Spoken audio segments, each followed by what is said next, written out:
Sir, good morning and welcome to the show. Good morning, Vishnu. Good morning, viewers. Sir നമ്മൾ US മാർക്കറ്റിലോട്ട് നോക്കുമ്പോൾ ഇപ്പോൾ ഒരു പ്രധാന വാർത്തയായിട്ട് നിൽക്കുന്നത് ട്രംപും അല്ലെങ്കിൽ ജെറോം പവലിനെതിരെ ഒരു പലിശ കുറയ്ക്കണമെന്ന രീതിയിലുള്ള ഒരു ആവശ്യമൊക്കെ ഉണ്ടെങ്കിലും ഫെഡിൻ്റെ ഭാഗത്തു നിന്ന് അത്തരത്തിലുള്ള ഒരു തീരുമാനങ്ങളൊന്നും ഇല്ല എന്നുള്ള രീതിയിലുള്ള ഒരു വാർത്തയുമുണ്ട്. എന്തായാലും നമ്മൾ US മാർക്കറ്റിലോട്ട് നോക്കുമ്പോൾ കാണാൻ സാധിച്ചത് ഇന്നലെ പ്രധാനപ്പെട്ട സൂചികയിലൊക്കെ തന്നെ ഒരു ഇടിവ് രേഖപ്പെടുത്തുന്ന ഒരു കാഴ്ചയാണ് നമുക്ക് കാണാൻ സാധിച്ചത്. ഡൗ ജോൺസ്, S&P 500, നാസ്ഡാക്ക് തുടങ്ങിയ സൂചികകളൊക്കെ തന്നെ ഏകദേശം ഒരു 2.5% ഒരു ഇടിവ് രേഖപ്പെടുത്തിക്കൊണ്ടുള്ള ഒരു ട്രേഡിംഗ് ആയിരുന്നു US മാർക്കറ്റിൽ ഉണ്ടായിരുന്നത്. US മാർക്കറ്റിനെ സംബന്ധിച്ച് സാറിൻ്റെ ഒരു ടേക്ക് എന്താണ് ഇനി? വിഷ്ണു, നമ്മൾ ഡൗ ജോൺസ് ഇൻഡെക്സ് നാസ്ഡാക്ക് നോക്കുമ്പോഴേക്കും നമുക്ക് കാണാൻ സാധിക്കുന്നത് already long term and short term trend bearish തന്നെയായിരുന്നു. സോ കഴിഞ്ഞ 4-5 ട്രേഡിംഗ് സെഷൻസിൽ വീണ്ടും നമുക്ക് ആ ഒരു കണ്ടിന്യൂഷൻ ഓഫ് ദ ബെയറിഷ് റണ്ണ കാണാൻ സാധിക്കുന്നത്. എങ്കിലും കഴിഞ്ഞ ആഴ്ചത്തെ ട്രേഡിംഗിന്റെ അവസാനത്തോടു കൂടി ഞാൻ എക്സ്പെക്ട് ചെയ്തുകൊണ്ടിരുന്നത് നമുക്കൊരു trend reversal at least for the short term കാണാൻ സാധിക്കുമെന്ന്. ആ ഒരു കാഴ്ചപ്പാടിൽ ഇപ്പോഴും മാറ്റമില്ല. ബട്ട് ഇമ്പോർട്ടൻ്റ്ലി ഇന്നത്തെ ട്രേഡില് ഡൗ ജോൺസ് നാസ്ഡാക്ക് ഇൻഡെക്സ് 17,500 പോയിന്റിന്റെ സപ്പോർട്ട് ബ്രേക്ക് ചെയ്യാൻ പാടില്ല. അതുപോലെ തന്നെ ഡൗ ജോൺസ് ഇൻഡെക്സിന്റെ കേസിൽ 37,600 പോയിന്റ് വളരെ നിർണായകമായിട്ടൊരു support. And that support should not be broken today. Commodity മാർക്കറ്റിലോട്ട് നമുക്കൊന്ന് പോകാം. കമ്മോഡിറ്റി മാർക്കറ്റ് നോക്കുമ്പോൾ ഇപ്പോഴത്തെ ഒരു ട്രേഡിൽ നോക്കുമ്പോൾ ഒരു നേട്ടം രേഖപ്പെടുത്തുന്നതാണ് കാണാൻ സാധിക്കുന്നത്. ബ്രെൻഡ് ക്രൂഡിൽ 0.5% മുകളിൽ ഒരു നേട്ടമുണ്ട്. ക്രൂഡിലും നമുക്കൊരു 0.7% ഒരു നേട്ടമാണ് ഇപ്പോൾ കാണാൻ സാധിക്കുന്നത്. ക്രൂഡിൽ താങ്കളുടെ ഒരു വ്യൂ എന്താണ്? ക്രൂഡ് ഓയിലിന്റെ കേസിൽ ഇന്നലെ നമുക്കൊരു വളരെ നേരിയ ഒരു ഇടിവായിരുന്നു കാണാൻ സാധിച്ചത്. Long term and short term trend രണ്ടും ബെയറിഷായി തന്നെ തുടരുന്നുണ്ട്. നമ്മൾ ക്രൂഡിന്റെ കേസിൽ ഇനിയിപ്പോൾ ഏറ്റവും ഇമ്പോർട്ടൻ്റ് ആയിട്ട് ശ്രദ്ധിച്ചിരിക്കേണ്ട സപ്പോർട്ട് ഏരിയ $60.50. ആ ഒരു സപ്പോർട്ട് ബ്രേക്ക് ചെയ്യപ്പെട്ടാൽ പിന്നെ ക്രൂഡിന്റെ കേസിൽ നമ്മൾ ലോങ് പൊസിഷൻസ് മെയിൻറ്റെയിൻ ചെയ്യാൻ പാടില്ല.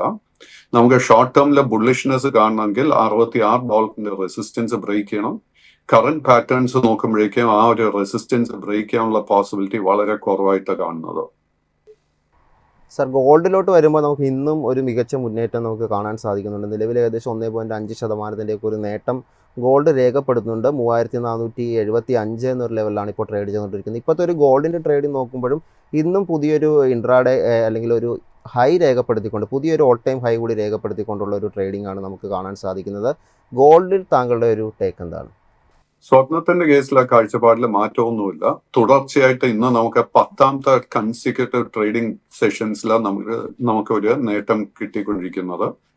ബട്ട് സ്വർണത്തിന്റെ കേസ് നോക്കുമ്പോഴേക്കും വളരെ ഓവർ ബോട്ട് ഒരു റീഡിംഗ് ഇപ്പൊ കാണാൻ സാധിക്കുന്നത്. എന്ന് വെച്ച് കഴിഞ്ഞാൽ നമ്മൾ പ്രോഫിറ്റ് ടേക്കിങ്ങിന് വേണ്ടി പ്രിപ്പയർഡ് ആയിരിക്കണം.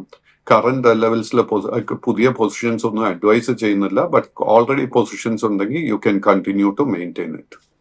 സർ, നിഫ്റ്റിയിലോട്ട് വരുമ്പോൾ നമുക്ക് ഇന്നലെ കാണാൻ സാധിച്ചത് മികച്ച ഒരു മുന്നേറ്റമായിരുന്നു മാർക്കറ്റ് നടത്തിയത്. 24,125 എന്നൊരു ലെവലിലായിരുന്നു ക്ലോസിംഗ് ചെയ്തത്. ഇന്നലെ പുതിയൊരു ഒരു ഇൻട്രാഡേ ഹൈ രേഖപ്പെടുത്തിയിരിക്കുന്നത് 24,189 എന്നുള്ളൊരു ലെവലിലാണ് ഒരു ട്രേഡിംഗ് നടന്നതായിട്ട് നമുക്ക് കാണാൻ സാധിക്കുന്നത്. ഒരു ഗ്യാപ്പ് അപ്പ് ഓപ്പണിംഗ് എടുത്ത മാർക്കറ്റ് പിന്നീട് അങ്ങോട്ട് കണ്ടിന്യൂസ് ആയിട്ട് ഒരു സ്ലോ ആൻഡ് സ്റ്റഡി ആയിട്ടൊരു അപ്സൈഡ് മൂവ്മെൻറ്റ് മൂവ് ചെയ്യുന്നതായിട്ടാണ് നമുക്ക് കാണാൻ സാധിക്കുന്നത്. അതിൽ മാർക്കറ്റ് ഇന്നലെ ഒരു മികച്ച നേട്ടം രേഖപ്പെടുത്തിയിട്ടുണ്ട്. നിഫ്റ്റി 50യിൽ താങ്കൾ ഇനി വാച്ച് ചെയ്തിരിക്കുന്ന ലെവലുകൾ ഏതൊക്കെയാണ്? നിഫ്റ്റി 50യുടെ കേസിൽ നമുക്ക് കഴിഞ്ഞ 7 ട്രേഡിംഗ് സെഷൻസിൽ തുടർച്ചയായിട്ട് നേട്ടമാണ് കാണാൻ സാധിക്കുന്നത്. ആൻഡ് നിഫ്റ്റി 50യുടെ കേസിൽ ഇൻട്രസ്റ്റിംഗ്ലി 24,000 പോയിന്റ് മുകളിൽ ക്ലോസ് ചെയ്യാൻ സാധിച്ചിരുന്നു. 24,000 പോയിന്റ് വളരെ നിർണായകമായിട്ടൊരു റെസിസ്റ്റൻസ് ലെവലാണ് നിഫ്റ്റി 50യുടെ കേസിൽ. ബിക്കോസ് അവിടെ നമ്മുടെ ലോങ് ടേം ബുള്ളിഷ് ഷട്ടറുകൾ നിലനിൽക്കുന്നത്. ബട്ട് ഈ 7 ദിവസത്തെ തുടർച്ചയായിട്ടുള്ള നേട്ടത്തിനെ തുടർന്ന് നമ്മൾ ഒരു പ്രോഫിറ്റ് ടേക്കിങ്ങിന് വേണ്ടി പ്രിപ്പയർഡ് ആയിരിക്കണം. ഈ ഒരു പ്രോഫിറ്റ് ടേക്കിംഗ് നടക്കുന്ന സമയത്ത് നമ്മൾ 22,800 മുതൽ 23,000 ഈ ഒരു റേഞ്ചിലായിരിക്കണം സപ്പോർട്ട് ശ്രദ്ധിച്ചിരിക്കേണ്ടത്. കറക്ഷൻ നടക്കുന്ന സമയത്തായിരിക്കണം നമ്മുടെ അവിടെ നെക്സ്റ്റ് ലോ റിസ്ക് ബൈങ് അവസരം ലഭിക്കാൻ പോകുന്നത്. ഇന്നലെ ബാങ്ക് നിഫ്റ്റിയെ സംബന്ധിച്ചൊരു നിർണായക ദിവസമാണ്. കാരണം ഇന്നലെ ഒരു പുതിയൊരു ഓൾ ടൈം ഹൈ ക്രിയേറ്റ് ചെയ്തുകൊണ്ട് ഒരു ട്രേഡിംഗ് കാഴ്ചവെക്കാൻ ഇന്നലെ ബാങ്ക് നിഫ്റ്റിക്ക് സാധിച്ചിരുന്നു. മാത്രമല്ല 55,000 മുകളിലേക്കുള്ള ആ ഒരു ലെവൽ സസ്റ്റെയിൻ ചെയ്തുകൊണ്ട് ഒരു ക്ലോസിംഗ് എടുക്കാനും ബാങ്ക് നിഫ്റ്റിക്ക് സാധിച്ചിട്ടുണ്ടായിരുന്നു. 55,304 എന്നുള്ളൊരു ലെവലിലാണ് ക്ലോസ് ചെയ്തത്. ഏകദേശം 2% അടുത്ത് നിൽക്കുന്ന ഒരു നേട്ടം ബാങ്ക് നിഫ്റ്റിക്ക് രേഖപ്പെടുത്താനും സാധിച്ചിരുന്നു. ബാങ്ക് നിഫ്റ്റിയിൽ താങ്കളുടെ ഒരു വ്യൂ എന്താണ്? അണ്ടർടോൺ വളരെ വളരെ ബുള്ളിഷ് ആയി തുടരുന്നു നിഫ്റ്റി ബാങ്ക് ഇൻഡെക്സിന്റെ കേസിൽ.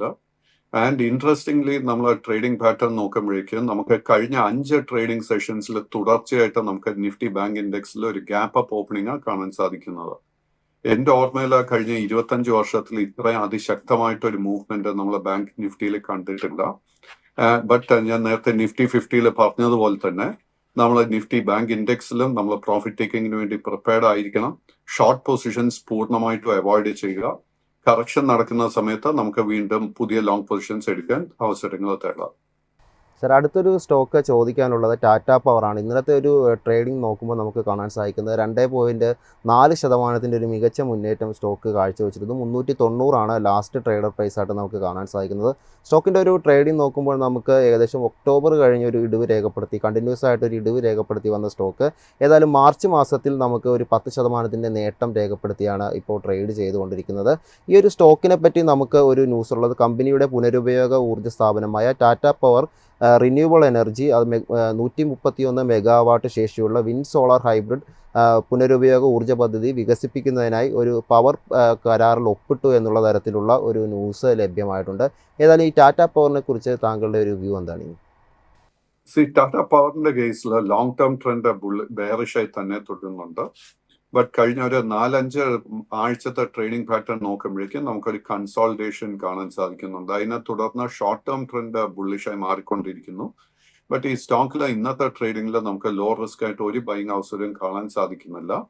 ഈ സ്റ്റോക്കിന് 110 മുകളിൽ ക്ലോസ് ചെയ്യാൻ സാധിച്ചു കഴിഞ്ഞാൽ മാത്രം നമുക്ക് ലോങ് ടേം ട്രെൻഡ് ബുള്ളിഷായി മാറുന്നത് കാണാൻ സാധിക്കും. ഇനിയൊരു സ്റ്റോക്ക് ഉള്ളത് കോൾ ഇന്ത്യയാണ്. കോൾ ഇന്ത്യയിൽ ഇന്നലെ നമുക്കൊരു 0.5% അടുത്ത് നേട്ടമാണ് കാണാൻ സാധിച്ചത്. 400 എന്നുള്ളൊരു ലാസ്റ്റ് ട്രേഡർ പ്രൈസാണ് നമുക്ക് കോൾ ഇന്ത്യയിൽ കാണാൻ സാധിക്കുന്നത്. കോൾ ഇന്ത്യ നോക്കുമ്പോഴും നമ്മളൊരു ഓൾ ടൈം ഹൈയിൽ നിന്ന് താഴെയായിട്ടാണ് ഇപ്പോൾ ട്രേഡ് ചെയ്യുന്നത്. അതായത് ഓൾ ടൈം ഹൈയിൽ നിന്ന് നമ്മളൊരു താഴെ നോക്കുമ്പോൾ നമുക്ക് കാണാൻ സാധിക്കുന്നത് ഏകദേശം ഒരു 20% ഒക്കെ ഒരു ഇടിവ് രേഖപ്പെടുത്തിക്കൊണ്ടുള്ള ആ ഒരു ലെവലിലാണ് കോൾ ഇന്ത്യ ഇപ്പോൾ ട്രേഡ് ചെയ്തുകൊണ്ടിരിക്കുന്നത്. കോൾ ഇന്ത്യയെ സംബന്ധിച്ച് നമുക്കൊരു ന്യൂസ് ഉള്ളത്, ജാർഖണ്ഡിൽ ഏകദേശം 2x800 മെഗാവാട്ട് കൽക്കരി ഉപയോഗിച്ചുള്ള ultra super critical power plant സ്ഥാപിക്കുന്നതിനായി ദാമോദർ വാലി കോർപ്പറേഷനുമായി ഒരു കരാറിൽ ഒപ്പിട്ടു എന്നുള്ളൊരു ന്യൂസ് കോൾ ഇന്ത്യയെ സംബന്ധിച്ച് ലഭ്യമാണ്. കോൾ ഇന്ത്യയെ പറ്റി താങ്കളുടെ ഒരു ടേക്ക് എന്താണ്? കോൾ ഇന്ത്യയുടെ കേസിൽ ലോങ് ടേം ട്രെൻഡ് ബെയറിഷായി തന്നെ തുടരുന്നു. ബട്ട് ഷോർട്ട് ടേം ട്രെൻഡ് ഒരു സൈഡ് വേസ് കൺസോൾട്ടേഷൻ മോഡിലോട്ട് നമുക്ക് കാണാൻ സാധിക്കുന്നത്. കോൾ ഇന്ത്യയുടെ നമുക്കൊരു അപ്സൈഡ് മൊമെന്റം കാണാൻ സാധിക്കണമെങ്കിൽ കോൾ ഇന്ത്യ 413 രൂപയുടെ റെസിസ്റ്റൻസ് ബ്രേക്ക് ചെയ്യണം. ബട്ട് ലോങ് ടേം ട്രെൻഡ് ബുള്ളിഷായി മാറണമെങ്കിൽ 440 റെസിസ്റ്റൻസും ബ്രേക്ക് ചെയ്യണം. എഗെയിൻ ഇന്നത്തെ ട്രേഡിൽ നമുക്ക് ലോ റിസ്ക് ആയിട്ട് ഒരു ബൈങ് അവസരം കോൾ ഇന്ത്യയിലും കാണാൻ സാധിക്കുന്നില്ല. ഇനിയൊരു സ്റ്റോക്ക് ചോദിക്കാനുള്ളത് മരൂക്കയാണ്, FMCG നിന്നുള്ള. ഇന്നലെ ഒരു വലിയ തോതിൽ FMCG സെക്ടറിലൊക്കെ ഒരു ഇടിവുണ്ടായിരുന്നു. ഏകദേശം ഈ ഒരു സ്റ്റോക്കിലും 3% അടുത്തൊരു ഇടിവ് രേഖപ്പെടുന്ന ഒരു കാഴ്ചയാണ് നമുക്ക് കാണാൻ സാധിച്ചത്. നിലവിൽ ട്രേഡ് ചെയ്തുകൊണ്ടിരിക്കുന്നത് 695 എന്നുള്ള ഒരു ലെവലിലാണ് ട്രേഡ് ചെയ്തുകൊണ്ടിരിക്കുന്നത്. മരൂക്കയെ പറ്റി താങ്കളുടെ ഒരു ടേക്ക് എന്താണ്? സോ മഹീന്ദ്ര EPC നല്ലൊരു റിസൾട്ട് ആയിരുന്നു കഴിഞ്ഞ ദിവസം അനൗൺസ് ചെയ്തത്. ബട്ട് ഇന്നലത്തെ ട്രേഡ് നോക്കുമ്പോഴേക്കും പെട്ടെന്ന് ഈ സ്റ്റോക്കിൽ ഒരു വലിയ ഗ്യാപ്പ് അപ്പ് ഓപ്പണിംഗ് ആയിരുന്നു നമുക്ക് കിട്ടിയത്. ഈ ഗ്യാപ്പ് അപ്പ് ഓപ്പണിങ്ങിനെ തുടർന്ന് ഈ സ്റ്റോക്ക് 160 റെസിസ്റ്റൻസ് ലെവലിൽ ഒത്തിരി പ്രോഫിറ്റ് ടേക്കിങ്ങും നേരിട്ടിരുന്നു. At the moment long term and short term trend നമുക്ക് സൈഡ് വേസ് ആയിട്ട് വിലയിരുത്താൻ സാധിക്കുന്നുള്ളൂ. This is a small cap stock. കാര്യമായിട്ടൊരു ട്രേഡിംഗ് ലിക്വിഡിറ്റിയും കാണാൻ സാധിക്കുന്നില്ല. സോ നമ്മൾ എന്താ ചെയ്യേണ്ടതെന്ന് വെച്ച് കഴിഞ്ഞാൽ ഈ ഒരു പ്രോഫിറ്റ് ടേക്കിംഗ് കറക്ഷൻ അവസാനിക്കുന്നത് വരെ വെയിറ്റ് ചെയ്യുക. ആ ഒരു കറക്ഷൻ പ്രോഫിറ്റ് ടേക്കിംഗ് നടക്കുന്ന സമയത്ത് നമ്മൾ ഏറ്റവും മുഖ്യമായിട്ട് ശ്രദ്ധിച്ചിരിക്കേണ്ട സപ്പോർട്ട് ഏരിയ 130 രൂപയായിരിക്കും. ആ ഒരു സപ്പോർട്ട് ഹോൾഡ് ചെയ്യുന്നുണ്ടെങ്കിൽ നമുക്ക് ലോ റിസ്ക് ബൈങ് അവസരം ഈ സ്റ്റോക്കിൽ ലഭിക്കും. അടുത്തൊരു സ്റ്റോക്ക് ചോദിക്കാനുള്ളത് മുത്തൂറ്റ് മൈക്രോ ഫൈനാൻസ് ലിമിറ്റഡ് ആണ്. നമ്മൾ ഈ ഒരു സ്റ്റോക്കിനെ കുറിച്ച് നോക്കുമ്പോൾ ഞാൻ മനസ്സിലാക്കുന്നത് 2024 IPOയിൽ വന്നൊരു സ്റ്റോക്കാണ്. ഏതായാലും ആ ഒരു IPO ലിസ്റ്റിങ്ങിന് ശേഷം പിന്നീട് അങ്ങോട്ട് ഒരു നിരാശപ്പെടുത്തലാണ് സ്റ്റോക്കിന് ഉണ്ടായത്. ഏതായാലും വലിയ രീതിയിലുള്ള ഒരു മന്ത്ലി നോക്കുമ്പോൾ നമുക്കൊരു ഇടിവ് രേഖപ്പെടുത്തി വന്നൊരു സ്റ്റോക്ക്, അതായത് ഒരു ഡൗൺഫോൾ വന്നിരുന്ന സ്റ്റോക്ക് നമുക്ക് ഏപ്രിൽ മാസത്തിൽ ഇപ്പോൾ ഒരു 31% ഒരു നേട്ടം രേഖപ്പെടുത്തുന്നതായിട്ടാണ് മനസ്സിലാക്കാൻ സാധിക്കുന്നത്. കൂടാതെ ഇന്നലത്തെ ട്രേഡിങ്ങിലും 14% ഒരു മികച്ച മുന്നേറ്റം ഈ ഒരു സ്റ്റോക്കിലുണ്ടായിരുന്നു. ഈ ഒരു സ്റ്റോക്കിൽ താങ്കളുടെ ഒരു ടേക്ക് എന്താണ്? മുത്തൂറ്റ് മൈക്രോ ഫിനാൻസിലെ ഈ പറഞ്ഞ 30% 14% നേട്ടവും ഇന്നലെയായിരുന്നു നമുക്ക് കിട്ടിയത്. ആൻഡ് വളരെ ഓപ്പണിംഗ് നിമിഷങ്ങൾ മുതൽ തന്നെ ഈ സ്റ്റോക്കിൽ ഒത്തിരി ബൈങ് ഇൻട്രസ്റ്റ് നമുക്ക് ഇന്നലെ കാണാൻ സാധിച്ചിരുന്നു. അതിനെ തുടർന്ന് naturally the short term trend ബുള്ളിഷായി മാറിയിട്ടുണ്ട്. Long term trend continues to be bearish. Long term trend ബുള്ളിഷായി മാറണമെങ്കിൽ 200 രൂപയുടെ റെസിസ്റ്റൻസ് ബ്രേക്ക് ചെയ്യാൻ വേണ്ടി വെയിറ്റ് ചെയ്യണം. കൈവശം ലോങ് പൊസിഷൻസ് ഉണ്ടെങ്കിൽ തീർച്ചയായിട്ടും അത് മെയിൻറ്റെയിൻ ചെയ്യാം. കറക്ഷൻ പ്രോഫിറ്റ് ടേക്കിംഗ് നടക്കുന്നുണ്ടെങ്കിൽ നമ്മൾ വാച്ച് ചെയ്യേണ്ട ഇമ്മീഡിയറ്റ് സപ്പോർട്ട് ഏരിയ 150 രൂപയായിരിക്കും. ആ ഒരു എൻട്രി ലെവലിൽ നമുക്ക് പുതിയ ലോങ് പൊസിഷൻ എടുക്കാൻ സാധിക്കുന്നുണ്ടെങ്കിൽ I think that will be a low risk buying opportunity. ഇനി ടെക് മഹീന്ദ്രയെ പറ്റിയാണ് അറിയേണ്ടത്. ടെക് മഹീന്ദ്ര നമ്മൾ നോക്കുമ്പോൾ ഇന്നലെ ഒരു 5% ഒരു നേട്ടം ഈ ഒരു സ്റ്റോക്കിനുണ്ടായിരുന്നു. നിലവിൽ 1373 എന്നുള്ള ഒരു ലാസ്റ്റ് ട്രേഡ് പ്രൈസാണ് നമുക്ക് കാണാൻ സാധിക്കുന്നത്. ഒരു പാസ്റ്റ് ട്രേഡിങ് നമുക്ക് നോക്കുമ്പോൾ കാണാൻ സാധിക്കുന്നത് കഴിഞ്ഞൊരു ഡിസംബറിലായിരുന്നു ഈ ഒരു സ്റ്റോക്ക് ഒരു ഓൾ ടൈം ഹൈ ടച്ച് ചെയ്തത്. ആ ഒരു മാസവും ഒരു ഇടിവിൽ ക്ലോസ് ചെയ്ത സ്റ്റോക്ക് തുടർച്ചയായി പിന്നീടുള്ള എല്ലാ മാസങ്ങളിലും ഒരു ഇടിവ് രേഖപ്പെടുത്തിക്കൊണ്ടുള്ള ഒരു ക്ലോസിംഗ് ആണ് കാഴ്ചവെച്ചിരിക്കുന്നത്. ഈ മാസവും ഒരു ഇടിവ് തന്നെയാണ് സ്റ്റോക്കിൽ നമുക്ക് കാണാൻ സാധിക്കുന്നത്. ഈ ഒരു സ്റ്റോക്കിൽ താങ്കളുടെ ഒരു ടേക്ക് എന്താണ്? ടെക് മഹീന്ദ്രയുടെ കേസിൽ മറ്റേ മേജർ ടെക് സ്റ്റോക്സ്, അതായത് Infosys, TCS, Wipro, HCL technology മുതലായ സ്റ്റോക്സിലൊക്കെ കാണുന്ന സെയിം പാറ്റേൺ നമുക്ക് കാണാൻ സാധിക്കുന്നത്, which is that long term and short term trend രണ്ടും ബെയറിഷായി തന്നെ തുടരുന്നു. ടെക് മഹീന്ദ്രയുടെ ഏറ്റവും ഇമ്പോർട്ടൻ്റ് ആയിട്ടുള്ള ലോങ് ടേം റെസിസ്റ്റൻസ് 1620 രൂപയിലാണ് കാണുന്നത്. അറ്റ് ദ മൊമെന്റ് ആ ഒരു റെസിസ്റ്റൻസ് ബ്രേക്ക് ചെയ്യുന്നത് എളുപ്പമായിരിക്കത്തില്ല. ആ ഒരു റെസിസ്റ്റൻസിന് തൊട്ട് താഴെ നമുക്ക് 1500 രൂപയിൽ ഒരു റെസിസ്റ്റൻസ് കാണാൻ സാധിക്കുന്നുണ്ട്. 1500 രൂപയുടെ റെസിസ്റ്റൻസ് ബ്രേക്ക് ചെയ്യാൻ സാധിച്ചാൽ ഷോർട്ട് ടേം ട്രെൻഡ് ബുള്ളിഷായി മാറും. ഇനിയൊരു സ്റ്റോക്ക് ഉള്ളത് VST ഇൻഡസ്ട്രീസ് ആണ്. നമ്മൾ ഈ ഒരു സ്റ്റോക്ക് നോക്കുമ്പോൾ ഇതിൻ്റെ ഒരു ഓൾ ടൈം ഹൈ നമുക്ക് കാണാൻ സാധിക്കുന്നത് സെപ്റ്റംബർ മാസത്തിലാണ് ഒരു ഓൾ ടൈം ഹൈ ഒരു സ്റ്റോക്ക് ക്രിയേറ്റ് ചെയ്തത്. അതിനുശേഷം പിന്നീട് അങ്ങോട്ട് തുടർച്ചയായി പല മാസങ്ങളിൽ അല്ലെങ്കിൽ ഭൂരിഭാഗം മാസങ്ങളിൽ ഒരു ഇടിവ് രേഖപ്പെടുത്തിക്കൊണ്ടുള്ള ഒരു ക്ലോസിംഗ് ആയിരുന്നു ഈ ഒരു സ്റ്റോക്ക് എടുത്തിരുന്നത്. ഫെബ്രുവരിയിൽ നോക്കുമ്പോൾ നമുക്കൊരു 21% ഒരു ഇടിവായിരുന്നു കാണാൻ സാധിച്ചത്. പിന്നീട് അങ്ങോട്ട് നോക്കുമ്പോൾ മാർച്ചിൽ ഒരു നേരിയ നേട്ടം രേഖപ്പെടുത്തിയ ഒരു സ്റ്റോക്ക് ഈ ഒരു ഏപ്രിൽ മാസത്തിൽ ഇപ്പോൾ ഒരു 16% നേട്ടവും രേഖപ്പെടുത്തിയിട്ടുണ്ട്. ഈ ഒരു സ്റ്റോക്കിൽ താങ്കളുടെ ഒരു ടേക്ക് എന്താണ്? VST 240 രൂപയിലായിരുന്നു നമുക്ക് ബോട്ടം മാർച്ച് മാസത്തിൽ നൽകിയത്. അതിനുശേഷം വളരെ ഗ്രാജുവൽ ആയിട്ട് സ്റ്റഡി ആയിട്ട് ഈ സ്റ്റോക്ക് ഒരു റിക്കവറി നടത്തിയിട്ടുണ്ട്. And the short term trend has turned bullish.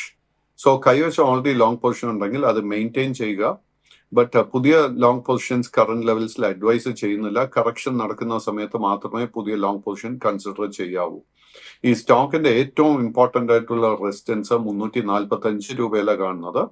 ആ ഒരു റെസിസ്റ്റൻസ് ബ്രേക്ക് ചെയ്യാൻ സാധിച്ചാൽ ലോങ് ടേം ട്രെൻഡ് ബുള്ളിഷായി മാറും. ഇനി ഒരു സ്റ്റോക്ക് ചോദിക്കാനുള്ളത് സുസ്ലോൺ ആണ്. സുസ്ലോൺ നോക്കുമ്പോൾ ഇന്നലെ ഒരു 9% ഒരു മുന്നേറ്റം ഈ ഒരു സ്റ്റോക്കിൽ നമുക്ക് കാണാൻ സാധിച്ചിരുന്നു. നിലവിൽ 60 രൂപ എന്നുള്ളൊരു ലാസ്റ്റ് ട്രേഡ് പ്രൈസിലാണ് ഈ ഒരു സ്റ്റോക്ക് ട്രേഡ് ചെയ്തുകൊണ്ടിരിക്കുന്നത്. സുസ്ലോണിനെ പറ്റി നോക്കുമ്പോൾ നമുക്ക് കാണാൻ സാധിക്കുന്ന ഒരു പാസ്റ്റ് ട്രേഡിംഗ് എടുക്കുമ്പോൾ അതായത് ഒരു ഒക്ടോബർ തൊട്ട് എല്ലാ മാസവും ഒരു ഇടിവ് രേഖപ്പെടുത്തിക്കൊണ്ടാണ് സ്റ്റോക്ക് ഇപ്പോൾ ട്രേഡ് ചെയ്തുകൊണ്ടിരുന്നത്. എന്നാൽ മാർച്ച് മാസത്തിൽ 13% ഒരു നേട്ടം രേഖപ്പെടുത്തിയതായിട്ട് നമുക്ക് കാണാൻ സാധിക്കുന്നുണ്ട്. ഈ ഒരു സ്റ്റോക്കിൽ താങ്കളുടെ ഒരു ടേക്ക് എന്താണ്? സുസ്ലോൺ മാർച്ച് മാസത്തിലായിരുന്നു അറൌണ്ട് 46 രൂപയ്ക്ക് അടുത്തായിരുന്നു ഇതിന്റെ ഒരു ബോട്ടം. ഒരു മാസവും 6 ആഴ്ചകളായിട്ട് ഇതിലൊരു കൺസോൾട്ടേഷന് നമുക്ക് കാണാൻ സാധിക്കുന്നത്. ഇന്നലത്തെ ആ ഒരു സ്ട്രോങ് ക്ലോസിനെ തുടർന്ന് നമുക്ക് ഷോർട്ട് ടേം ട്രെൻഡ് ബുള്ളിഷായി മാറുന്ന ഒരു സിറ്റുവേഷൻ കാണാൻ സാധിക്കുന്നുണ്ട്. കൈവശം ലോങ് പൊസിഷൻസ് ഉണ്ടെങ്കിൽ definitely maintain the long position. ഇതിന്റെ ഏറ്റവും ഇമ്പോർട്ടന്റ് ആയിട്ട് ഒരു സപ്പോർട്ട് 53 രൂപ. ബട്ട് ലോങ് ടേം ട്രെൻഡ് ബുള്ളിഷായി മാറണമെങ്കിൽ ഈ സ്റ്റോക്ക് 66 രൂപയുടെ റെസിസ്റ്റൻസ് ബ്രേക്ക് ചെയ്യണം. വരും സെഷൻസിൽ എൻ്റെ ഒരു എക്സ്പെക്ടേഷൻ ഈ സ്റ്റോക്ക് 66ന്റെ റെസിസ്റ്റൻസ് ബ്രേക്ക് ചെയ്യും.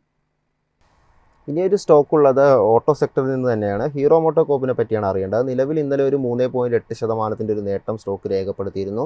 3917 നമുക്കൊരു ലാസ്റ്റ് ട്രേഡർ പ്രൈസ് ആയിട്ട് കാണാൻ സാധിക്കുന്നത്. ഇതിൻ്റെ ഒരു ഓൾ ടൈം ഹൈ നോക്കുമ്പോൾ കഴിഞ്ഞൊരു സെപ്റ്റംബറിലാണ് ഒരു ഓൾ ടൈം ഹൈ ഒരു സ്റ്റോക്ക് ക്രിയേറ്റ് ചെയ്തത്. അതിനുശേഷം പിന്നീട് അങ്ങോട്ടൊരു 35% ഒരു ഇടിവ് രേഖപ്പെടുത്തുന്ന ഒരു ലെവലിലാണ് ഇപ്പോൾ ഈ ഒരു സ്റ്റോക്കിൽ ട്രേഡിംഗ് നടന്നുകൊണ്ടിരിക്കുന്നത്. ഹീറോ മോട്ടോ കോപ്പിൽ താങ്കളുടെ ഒരു long and short time view എന്താണ്? സോ ഇത് ഹീറോ മോട്ടോഴ്സിൽ മാത്രമല്ല, ഇന്നലെ നമുക്കൊരു ബൈയിങ് ഇൻട്രസ്റ്റ് ബജാജ് ഓട്ടോയിൽ നമുക്ക് കാണാൻ സാധിച്ചിരുന്നു. Bajaj auto, hero Motors, TVS Motors മുതലായ 2 വീലർ സ്റ്റോക്സ് ഒക്കെ കഴിഞ്ഞ സെപ്റ്റംബർ ഒക്ടോബർ മാസത്തിന് ശേഷം വലിയൊരു സെൽ ഓഫ് കണ്ടിരിക്കുന്നത്. So at the moment risk to reward ratio വളരെ ഫേവറബിൾ ഈ 2 വീലർ സ്റ്റോക്സിലൊക്കെ. ആൻഡ് തീർച്ചയായിട്ടും കറന്റ് ലെവൽസിൽ നമുക്ക് പുതിയ ലോങ് പൊസിഷൻസ് കൺസിഡർ ചെയ്യാൻ സാധിക്കും. ഇന്നലത്തെ ആ ഒരു സ്ട്രോങ് ക്ലോസിനെ തുടർന്ന് ഷോർട്ട് ടേം ട്രെൻഡ് ബുള്ളിഷായി മാറുന്ന ഒരു സിറ്റുവേഷനാണ് ഈ 2 സ്റ്റോക്സിൽ നമുക്ക് കാണാൻ സാധിക്കുന്നത്. ഹീറോ മോട്ടോഴ്സിന്റെ സ്പെസിഫിക് കേസിൽ അടുത്ത മേജർ റെസിസ്റ്റൻസ് 4400 ഏറ്റവും ഇമ്പോർട്ടന്റ് ആയിട്ടുള്ള റെസിസ്റ്റൻസ് 4800 കാണുന്നത്. 4800 റെസിസ്റ്റൻസ് ബ്രേക്ക് ചെയ്യാൻ സാധിച്ചു കഴിഞ്ഞാൽ ലോങ് ടേം ട്രെൻഡ് പോലും ബുള്ളിഷായി മാറും. ഇനിയൊരു സ്റ്റോക്ക് ഫോക്കസിലുള്ളത് റിയൽറ്റി സെക്ടറിൽ നിന്നുള്ള ഗോദ്രേജ് പ്രോപ്പർട്ടീസ് ആണ്. നിലവിലൊരു 2% ഒരു ഇടിവാണ് ഇന്നലത്തെ ഒരു ട്രേഡിങ്ങിൽ കാണാൻ സാധിച്ചത്. 1213 ലാസ്റ്റ് ട്രേഡ് പ്രൈസായിട്ട് നമുക്ക് കാണാൻ സാധിക്കുന്നത്. സ്റ്റോക്കിൻ്റെ ഒരു പാസ്റ്റ് ട്രേഡിംഗ് നോക്കുമ്പോൾ ഈ സെപ്റ്റംബറിലായിരുന്നു ഇതിൻ്റെ ഒരു ഓൾ ടൈം ഹൈ ക്രിയേറ്റ് ചെയ്തത്. അതിനുശേഷം പിന്നീട് അങ്ങോട്ട് പല മാസങ്ങളിൽ ഒരു ഇടിവാണ് സ്റ്റോക്ക് രേഖപ്പെടുത്തിയത്. എന്നാൽ മാർച്ച് നമ്മൾ ശ്രമിക്കണം, ഏപ്രിൽ നമ്മൾ നോക്കുമ്പോൾ നമുക്ക് കാണാൻ സാധിക്കുന്നത് ഈ ഒരു സ്റ്റോക്കിലൊരു മുന്നേറ്റം നമുക്ക് കാണാൻ സാധിക്കുന്നുണ്ട്. മാത്രമല്ല ഒരു വീക്കിലി ഒരു ചാർട്ട് ഇടുമ്പോൾ നമുക്ക് മനസ്സിലാകുന്നത് കഴിഞ്ഞൊരു 6 വീക്കുകളായി തുടർച്ച ഒരു നേരിയെങ്കിലും നേട്ടം രേഖപ്പെടുത്താൻ സ്റ്റോക്കിന് സാധിക്കുന്നുണ്ട്. ഗോദ്രേജ് പ്രോപ്പർട്ടീസിൽ താങ്കളുടെ ഒരു ടേക്ക് എന്താണ്? വിഷ്ണു, ഒരു സ്മോൾ കറക്ഷൻ. ഇന്നലെ ഗോദ്രേജ് പ്രോപ്പർട്ടി ഇടിവോടുകൂടി അല്ലായിരുന്നു ട്രേഡിംഗ് അവസാനിപ്പിച്ചത്. On the contrary, Godrej property ഇന്നലെ 2.6%, 2.6% നേട്ടത്തോടു കൂടിയായിരുന്നു ഇന്നലെ ക്ലോസിംഗ് നടത്തിയത്. ആ ഒരു പോസിറ്റീവ് ക്ലോസിനെ തുടർന്ന് ഷോർട്ട് ടേം ട്രെൻഡ് ബുള്ളിഷായി മാറാൻ നല്ല പോസിബിലിറ്റി കാണുന്നുണ്ട്. വരും സെഷൻസിൽ നമ്മൾ ശ്രദ്ധിച്ചിരിക്കേണ്ട റെസിസ്റ്റൻസ് ലെവൽ 2060 രൂപ. 2060 റെസിസ്റ്റൻസ് ബ്രേക്ക് ചെയ്യാൻ സാധിച്ചാൽ 2200 ആയിരിക്കും അടുത്ത മേജർ റെസിസ്റ്റൻസ്. ഈ 2 റെസിസ്റ്റൻസ് ബ്രേക്ക് ചെയ്യാൻ സാധിച്ചു കഴിഞ്ഞാൽ ഷോർട്ട് ടേമിൽ നമുക്ക് നല്ല മുന്നേറ്റം എക്സ്പെക്ട് ചെയ്യാം. ബട്ട് ഈ സ്റ്റോക്കിന്റെ ഏറ്റവും ഇമ്പോർട്ടന്റ് ആയിട്ടുള്ള റെസിസ്റ്റൻസ് 2600 രൂപയിലാണ് കാണുന്നത്. 2600 റെസിസ്റ്റൻസ് ബ്രേക്ക് ചെയ്യാൻ സാധിച്ചു കഴിഞ്ഞാൽ ലോങ് ടേം ട്രെൻഡ് പോലും ബുള്ളിഷായി മാറും. ഇവിടെ എനിക്കൊരു ഡിസ്ക്ലോഷർ നൽകാൻ ആഗ്രഹിക്കുന്നു. I already hold A long position in Godrej property. ഞാനൊരു തെറ്റ് തിരുത്തിയാണ്. കഴിഞ്ഞൊരു സ്റ്റോക്ക് ഞാൻ ചാർട്ട് റീഡ് ചെയ്തത് ഗോദ്രേജ് കൺസ്യൂമർ പ്രൊഡക്ട്സിൻ്റെ ചാർട്ടായിരുന്നു. ഏതായാലും ഒന്നുകൂടി ഞാൻ ആ ഒരു ക്വസ്റ്റ്യൻ റിപ്പീറ്റ് ചെയ്യാം. ഗോദ്രേജ് കൺസ്യൂമർ പ്രൊഡക്റ്റിൻ്റെ നമ്മളൊരു ട്രേഡിംഗ് നോക്കുമ്പോൾ 2% ഒരു ഇടിവ് രേഖപ്പെടുത്തിയാണ് ഇന്നലെ ഒരു ട്രേഡിംഗ് കാഴ്ചവെച്ചത്. നമ്മളൊരു സ്റ്റോക്കിൻ്റെ പാസ്റ്റ് ട്രേഡിംഗ് നോക്കുമ്പോൾ കഴിഞ്ഞ കുറച്ച് വീക്കുകളായി ഒരു നേട്ടം ഈ ഒരു സ്റ്റോക്ക് രേഖപ്പെടുത്തുന്നുണ്ട്. സാർ, ഈ ഒരു സ്റ്റോക്കിൽ താങ്കളുടെ ഒരു വ്യൂ പറയാമോ? ഗോദ്രേജ് കൺസ്യൂമർ പ്രോഡക്ട്സ് മാർച്ച് മാസത്തിന് ശേഷം നമുക്ക് നല്ലൊരു നേട്ടം ഈ സ്റ്റോക്കിൽ കാണാൻ സാധിച്ചിരിക്കുന്നത്. അതിനെ തുടർന്ന് ഷോർട്ട് ടേം ട്രെൻഡ് ഓൾറെഡി ബുള്ളിഷായി മാറിയിട്ടുണ്ട്. ഈ സ്റ്റോക്കിന്റെ ഏറ്റവും ഇമ്പോർട്ടന്റ് ആയിട്ട് ഒരു റെസിസ്റ്റൻസ് 1240, 1250 ഈ ഒരു രേഞ്ചിലാണ് കാണാൻ സാധിക്കുന്നത്. ഇന്നലത്തെ നമ്മളെ ട്രേഡിംഗ് നോക്കുമ്പോഴേക്കും ഈ സ്റ്റോക്ക് കാലത്ത് തന്നെ നമുക്കൊരു ഗ്യാപ്പ് അപ്പ് ഓപ്പണിംഗ് നൽകിയതിനു ശേഷം 1245 രൂപയിലായിരുന്നു ഓപ്പണിംഗ് നമുക്ക് നൽകിയത്. ആൻഡ് ആ ഒരു റെസിസ്റ്റൻസ് സോൺ ആയതുകൊണ്ട് തന്നെ ഈ സ്റ്റോക്ക് പ്രോഫിറ്റ് ടേക്കിംഗ് നേരിട്ടിരുന്നു. അടുത്ത 2-3 ട്രേഡിംഗ് സെഷൻസിൽ നമുക്ക് ഈ ഒരു പ്രോഫിറ്റ് മേക്കിംഗ് തുടരുമെന്ന് തന്നെ എക്സ്പെക്ട് ചെയ്യാം. ബട്ട് ഈ സ്റ്റോക്കിന് 1245 റെസിസ്റ്റൻസ് ബ്രേക്ക് ചെയ്യാൻ സാധിച്ചു കഴിഞ്ഞാൽ ലോങ് ടേം ട്രെൻഡ് ബുള്ളിഷായി മാറും. ആൻഡ് എനിക്ക് തോന്നുന്നത് തീർച്ചയായിട്ടും Godrej property, Bajaj consumer, Hindustan Unilever, Colgate Palmolive, Nestle, Marico, Tata consumer മുതലായ FMCG സ്റ്റോക്സിൽ നമ്മൾ തീർച്ചയായിട്ടും ശ്രദ്ധ കൊടുക്കേണ്ടിയിരിക്കുന്നു. ബിക്കോസ് ഈ സ്റ്റോക്സിലൊക്കെ നമുക്ക് ഒത്തിരി സെല്ലിംഗ് കഴിഞ്ഞ 4-5 മാസത്തിനിടെ കാണാൻ സാധിച്ചിട്ടുണ്ട്. ഇതിൽ Marico, Britannia and Tata consumer ഈ 3 സ്റ്റോക്സിൽ നമുക്ക് ട്രെൻഡ് റിവേഴ്സൽ ഓൾറെഡി കാണാൻ സാധിച്ചിരിക്കുന്നു. ഈ 3 സ്റ്റോക്സിൽ already short and long term trend ബുള്ളിഷായി മാറിയിട്ടുണ്ട്. ഇനിയൊരു സ്റ്റോക്ക് ഫോക്കസിലുള്ളത് ചോളമണ്ഡലം ഫിനാൻസ് ആണ്. നമ്മൾ ഈ ഒരു സ്റ്റോക്ക് നോക്കുമ്പോൾ സെപ്റ്റംബറിലായിരുന്നു ഇതിൻ്റെ ഒരു അവസാനമായ ഒരു ഓൾ ടൈം ഹൈ ക്രിയേറ്റ് ചെയ്തത്. അതിനുശേഷം പിന്നീട് അങ്ങോട്ട് ഒരു മാസങ്ങളിൽ ഒരു ഇടിവ് രേഖപ്പെടുത്തി വന്ന സ്റ്റോക്ക് ജനുവരി തൊട്ട് ഒരു ബുള്ളിഷ്നെസ് കാണാം. അതായത് ഒരു ജനുവരി തൊട്ടുള്ള മാസങ്ങളിൽ നോക്കുമ്പോൾ ഒരു പുതിയ നേട്ടം രേഖപ്പെടുത്തിക്കൊണ്ടാണ് സ്റ്റോക്ക് ട്രേഡ് ചെയ്തുകൊണ്ടിരിക്കുന്നത്. ഇന്നലെ നോക്കുമ്പോഴും നമുക്ക് 5% ഒരു നേട്ടം കാഴ്ചവെച്ച സ്റ്റോക്ക് പുതിയൊരു ഓൾ ടൈം ഹൈ കൂടി ക്രിയേറ്റ് ചെയ്തതായിട്ടാണ് മനസ്സിലാകുന്നത്. ഈ ഒരു സ്റ്റോക്കിൽ താങ്കളുടെ ഒരു ടേക്ക് എന്താണ്? ഇൻഫാക്ട് ഈ വർഷത്തിന്റെ ആദ്യം തന്നെ നമുക്ക് ചോളമണ്ഡലം ഇൻവെസ്റ്റ്മെന്റ്സിൽ അതിശക്തമായിട്ട് ഒരു മൂവ്മെന്റ് കാണാൻ സാധിക്കുന്നു. It performing both Nifty and Nifty bank index. And ഇതിനോടൊപ്പം ചേർത്ത് പറയാനുള്ളത്, നമ്മൾ ഏത് മേജർ ഫൈനാൻസ് സ്റ്റോക്ക് എടുത്തു കഴിഞ്ഞാൽ ശക്തമായിട്ട് ഒരു മൂവ്മെന്റ് നമുക്ക് കാണാൻ സാധിക്കുന്നത്. ഫോർ എക്സാമ്പിൾ ശ്രീറാം ഫിനാൻസ് നമുക്ക് നല്ല സ്ട്രോങ് മൂവ്മെന്റ് ഇന്നലെ കിട്ടിയിരുന്നു. മുത്തൂറ്റ് ഫിനാൻസിൽ ഇന്നലെ ഓൾമോസ്റ്റ് ഒരു 4% നേട്ടം നമുക്ക് കാണാൻ സാധിക്കുന്നു. ഫൈനാൻസ് നോക്കുകയാണെങ്കിൽ നമുക്ക് വളരെ സ്ട്രോങ് ആയിട്ട് ഒരു മൂവ്മെന്റ് LNT ഫിനാൻസിലും കാണാൻ സാധിക്കുന്നത്. So along with the banking sector നമുക്ക് നിഫ്റ്റിയുടെ ഫൈനാൻഷ്യൽ സർവീസസ് സെക്ടറിലും നല്ല അപ്വേർഡ് മൂവ്മെന്റ് കഴിഞ്ഞ 1-1.5 മാസത്തിനിടെ കാണാൻ സാധിക്കുന്നത്. കൈവശം ലോങ് പൊസിഷൻസ് ഉണ്ടെങ്കിൽ എസ്പെഷ്യലി ഫൈനാൻഷ്യലി സ്ട്രോങ് ആയിട്ടുള്ള കമ്പനീസിലൊക്കെ ലോങ് പൊസിഷൻസ് നമുക്ക് മെയിൻറ്റെയിൻ ചെയ്യാൻ സാധിക്കും. ഇനിയൊരു സ്റ്റോക്ക് ചോദിക്കാനുള്ളത് PVR ഇനോക്സ് ആണ്. PVR ഇനോക്സ് ഇന്നലെ ഏകദേശം 1% ഒരു അടുത്തൊരു നേട്ടം രേഖപ്പെടുത്തി 970 എന്നുള്ളൊരു ലാസ്റ്റ് ട്രേഡിംഗ് പ്രൈസിലാണ് ഇപ്പോൾ ട്രേഡ് ചെയ്തുകൊണ്ട് ഇരിക്കുന്നത് കാണാൻ സാധിക്കുന്നത്. നമുക്ക് ഈ ഒരു സ്റ്റോക്ക് നോക്കുമ്പോൾ ഒക്ടോബർ തൊട്ട് കണ്ടിന്യൂസ് ആയിട്ട് മന്ത്ലി നോക്കുമ്പോൾ ഒരു ഇടിവ് കൊണ്ടാണ് സ്റ്റോക്ക് ട്രേഡ് ചെയ്തതായിട്ട് മനസ്സിലാക്കാൻ സാധിക്കുന്നത്. മാർച്ചിൽ ഒരു നേരിയ നേട്ടം രേഖപ്പെടുത്തിയാണ് ക്ലോസിംഗ് ഈ ഒരു സ്റ്റോക്ക് നടത്തിയിരിക്കുന്നത്. ഈ ഒരു സ്റ്റോക്കിൽ താങ്കളുടെ ഒരു ടേക്ക് എന്താണ്? PVR ഇനോക്സിന്റെ കേസിൽ long term trend and short term trend രണ്ടും ബെയറിഷായിട്ടാണ് കാണുന്നത്. ഈ സ്റ്റോക്കിൽ ഇതിന്റെ ജനറലി എനിക്ക് ഈ ഒരു industry is definitely not my favourite industry. കാര്യം ഇതിൽ നമുക്ക് ഫോർകാസ്റ്റ് ചെയ്യാനും നമുക്കൊരു ഫൈനാൻഷ്യൽസിൽ മുന്നോട്ട് എങ്ങനെ ആയിരിക്കും എന്നുള്ള ഒരു കാഴ്ചപ്പാടൊക്കെ നമുക്ക് ഡിറ്റർമിൻ ചെയ്യാൻ വളരെ ബുദ്ധിമുട്ടുള്ള ഒരു ഇൻഡസ്ട്രിയാണ് ദിസ് എന്റർടൈൻമെന്റ് ഇൻഡസ്ട്രി. ബട്ട് എങ്കിലും നമ്മൾ ഈ ഒരു ഇൻഡസ്ട്രിയിൽ കംഫർട്ടബിൾ ആണെങ്കിൽ PVR ഇനോക്സിന്റെ കേസിൽ നമ്മൾ ശ്രദ്ധിച്ചിരിക്കേണ്ട മേജർ റെസിസ്റ്റൻസ് 1020 രൂപ. ആ ഒരു റെസിസ്റ്റൻസ് ബ്രേക്ക് ചെയ്യാൻ സാധിച്ചു കഴിഞ്ഞാൽ ഷോർട്ട് ടേം ട്രെൻഡ് ബുള്ളിഷായി മാറും. താങ്ക് യു സാർ, ഇത്രയും വിവരങ്ങൾ മാർക്കറ്റ് പ്ലസിൻ്റെ പ്രേക്ഷകർക്കായി പങ്കുവച്ചതിന്. ഏതായാലും മാർക്കറ്റ് പ്ലസിൻ്റെ ഈ ഒരു എപ്പിസോഡ് ഇപ്പോൾ വൈൻഡപ്പ് ചെയ്യാൻ സമയമായിരിക്കുകയാണ്. നമുക്ക് ഇതുപോലുള്ള എക്സ്പോർട്ട് ഒപ്പീനിയൻസും ഒത്തിരി അപ്ഡേറ്റ്സുമുള്ള പ്രോഗ്രാമുകൾ മൈഫിൻ TV ആപ്പിൽ ലഭ്യമാണ്. നിങ്ങൾക്ക് പ്ലേ സ്റ്റോറിൽ നിന്നും മൈഫിൻ TV ആപ്പ് ഡൗൺലോഡ് ചെയ്യാവുന്നതാണ്. ഏതായാലും മാർക്കറ്റ് പ്ലസ് ഇപ്പോൾ വൈൻഡപ്പ് ചെയ്യുകയാണ്.